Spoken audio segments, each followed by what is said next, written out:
ang BINI, sobrang sikat na rin nila. Tsaka madami na silang mga music nakaka-electric na video song at nila. songs na sikat sa TikTok. Para siyang yung kanta ng Blackpink at saka ni Selena. Nag-improve talaga sila. Hey guys, this is us again. I'm Karen. And I'm Tina. And we're here Para panoorin yung video BINI. ng BINI. BINI naman tayo.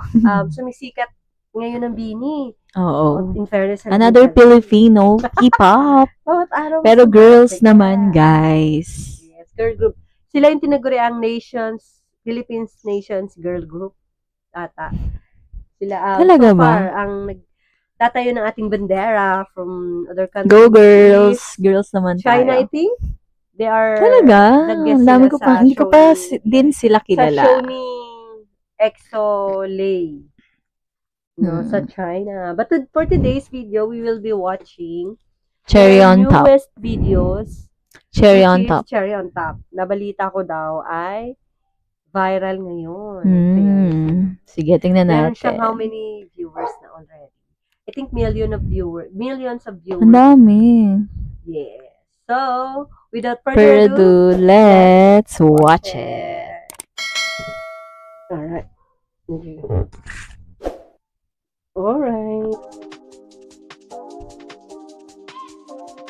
Parang yung song ng Blackpink, yung ice cream, ganit, ice cream. Parang ice cream ng Parang Blackpink. tema, yung tema niya, di ba? Saka ang saucy niya. Gusto ko yan, mga pastel color. Di ba yung tema niya, parang yung ice cream ng Blackpink? Parang yun.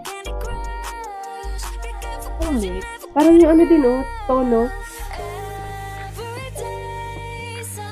Ang cute naman nila dito. Ang cute nga eh. Yung ano ko dyan, yung favorite, parang nagugustuhan ko dyan, yung leader nila. Sino Joanna.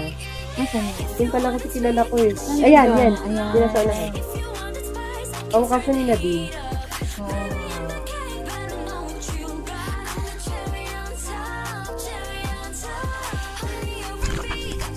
Eh, Bisaya din dyan eh. Sino?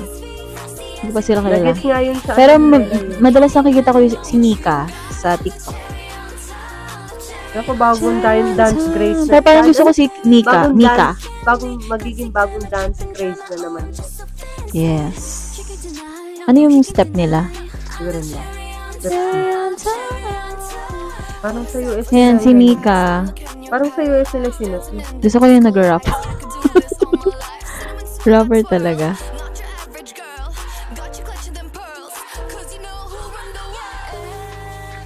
Yan yata yung Bisaya eh.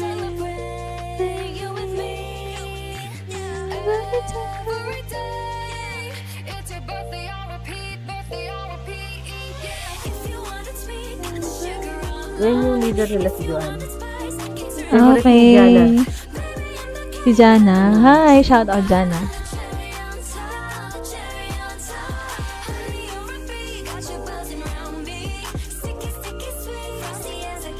Parang Barbie. Oo nga eh. Cute.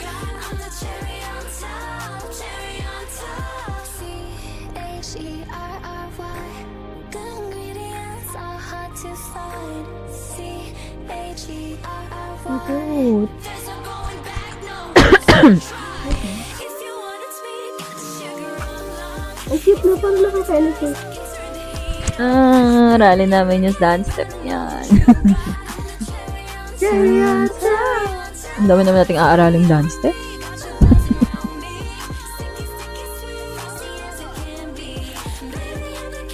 Parang di ko bet yung bangs ni Mika.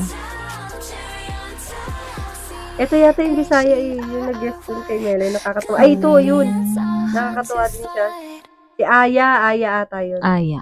Yay! Alright. So, medyo chill na naman ulit tayo dito sa BINI. Cherry on top.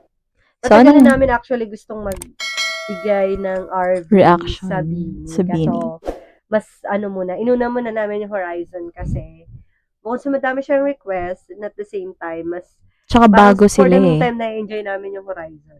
Oo. So ngayon, kasi this time, girls naman yung tayo. girl group na to, which is ang BINI, sobrang sikat na rin nila. And nakakatuwa din sila, no? Tsaka madami na silang mga music video at songs na sikat sa TikTok. Inaaral namin yan, guys. Ay, dance step. Watch nyo. Salamin, ingatan ng pag-ibig. Pero dito muna tayo po sa Cherry on Top. So, ano masasabi mo sa Cherry on Top video? Well, yung Cherry on Top, gaya nung sinabi ko kanina, para siyang yung kanta ng Blackpink at saka ni Selena. Ice Cream. Isa lang pala yun. Collaboration yun. Okay, Ice Cream Cherry on Top. Yung setup, parang siyang Barbie na parang cute. Girly-girly lang siya na parang okay, pastel color.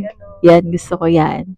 Saka parang sa ibang bansa siya shoot. Sabihin, talagang ginagastosan ng mga P-pop ngayon. Dapat lang.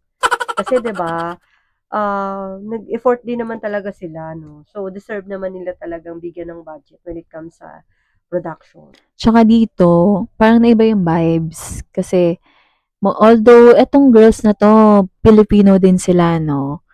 So, I remember last time nung nagkaroon din ako ng RV sa kanila, that was their debut, I think, o pre-debut, yung Coconut. It was pandemic time. It's a giant nut. Ang cute pa nila doon. Bata pa talaga sila doon. Pero ngayon nakita mo yung parang alin mas nauna? Improve nila. Coconut or yung Pantropiko? Nauna yung Coconut. Ayun talaga yung pinakauna nila.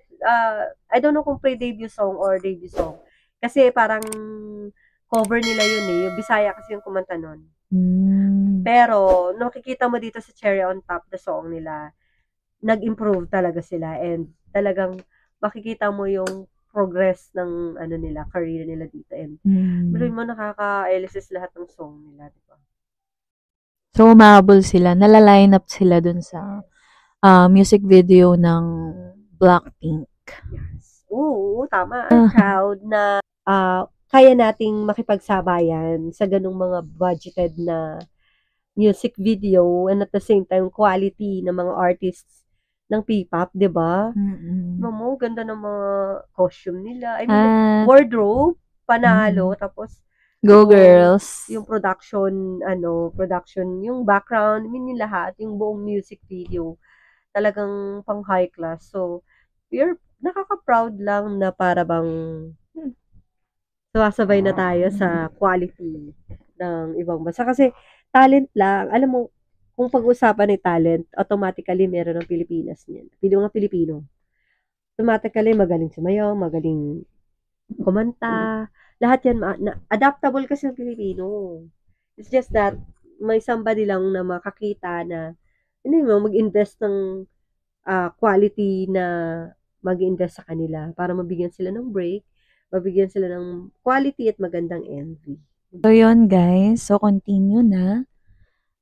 Siguro sa susunod, sasayaw na kami ng Pantropiko. Pantropiko Salamin, ganyan.